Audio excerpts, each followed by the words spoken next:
Kristofer Goldsmith. Good morning. Honorable ladies and gentlemen of the Congress, I would like to start by thanking you for allowing the IVAW to come together with you to finally fight in a part of American history in the 21st century that we can truly be proud of. All of our stories do not begin on the day that we enlisted. All of our stories begin with childhood. My story begins with this image right here. There's a picture of myself in uniform right after basic training, and there's a picture of myself in uniform at about the age of 10 years old with a pair of dog tags and handing or showing my Boy Scout salute. I can't say that I was duped into the military by recruiters, because that would be an out straight lie. I wanted to be in the military my entire life. It was the only thing I ever planned on doing. And that dream turned into nightmares. I joined the Army to kill people. I joined the Army to kill Iraqis, to kill Muslims, to kill people that were of a skin tone other than mine and inhabiting the Middle East. On September 12th, 2001, I remember standing up as a 16-year-old boy. I was still in high school when this happened. Standing up the day after September 11th and talking about how we should use biological weapons or chemical weapons over the entire Middle East to make it so that the religious land, the Holy Land, is not an issue that harms America. I want to state that I have since changed, and I am no longer racist, and I am no longer filled with hatred like that. But that is what drove me even harder to join the Army and to fight in combat. I joined as a forward observer and was trained to use artillery, some of the most destructive weapons that the Army has.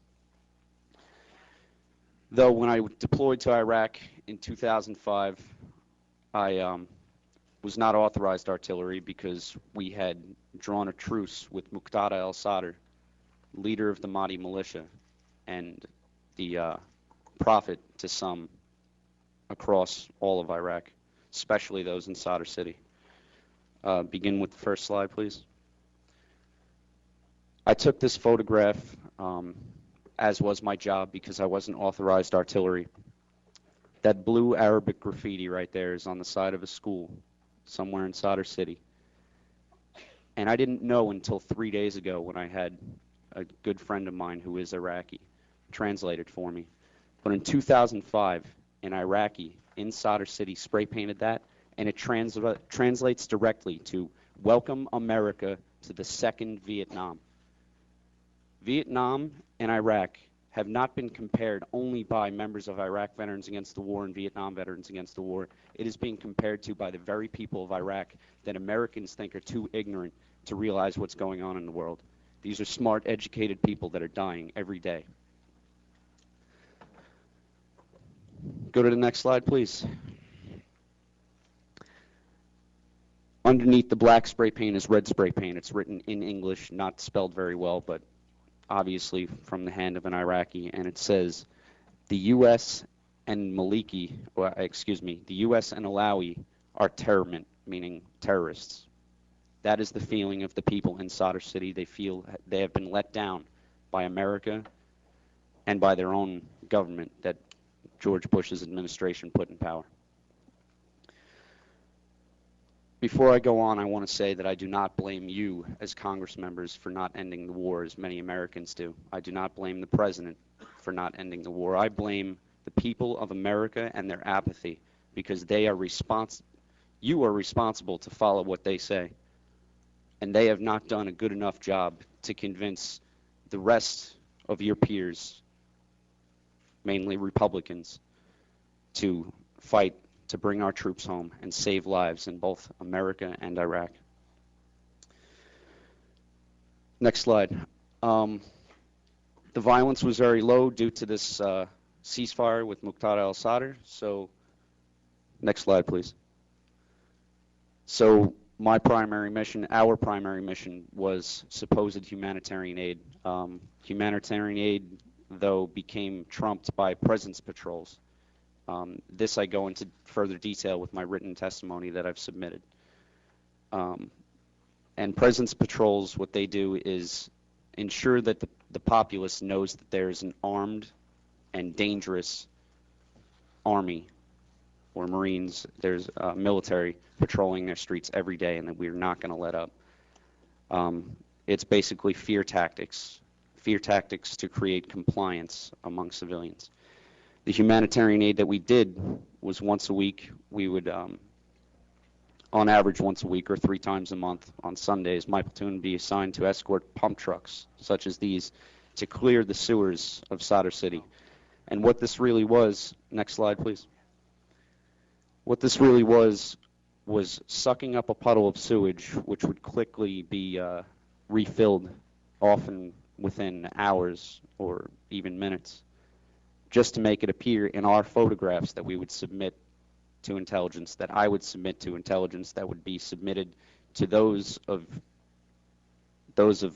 America's government who control this war, to force them to believe that we are really doing humanitarian aid. But as made obvious in the Bechtel report, Bechtel's dry run, which was written by Dar Jamal and submitted to the Senate and also the Inspector General, the Honorable Joseph E. Schmitz, on April 5th, 2004.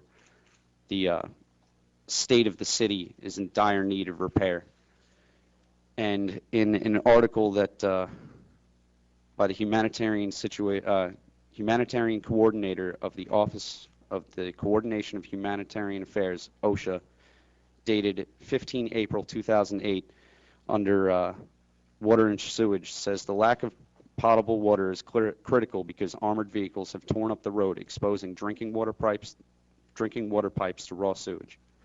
When I was there, it was in a horrible state. That was 3 years ago. It was bad when Saddam was in control. It is now worse than it was in 2005. And in 2005, it was horrific. Next slide, please. This is a young girls' school in Sadr City. And what you were looking at is the bathroom, because the sewage system was so backed up. The young females, which are some of the most beautiful little girls I've ever seen in my life, would excrete onto the floor. And this was the state of every single school bathroom that I had ever been in. We made no attempts at repair. We were unable to. Next, please. This is a school which is flooded. Next, please. That's kids being exposed to massive amounts of sewage. Next, please. That is trash outside of one of the biggest markets in Sadr City. Next, please. Next, please. That is sewage right outside of a Red Crescent hospital that we often visited, and we made no real attempts to fix this situation. I'm sorry, but I'm running out of time. So I'm going to skip to what effects have left, and I'm going to make it very brief. The images you're going to see are vulgar. Flash forward. Flash forward. Next slide. These are the things that haunt American soldiers.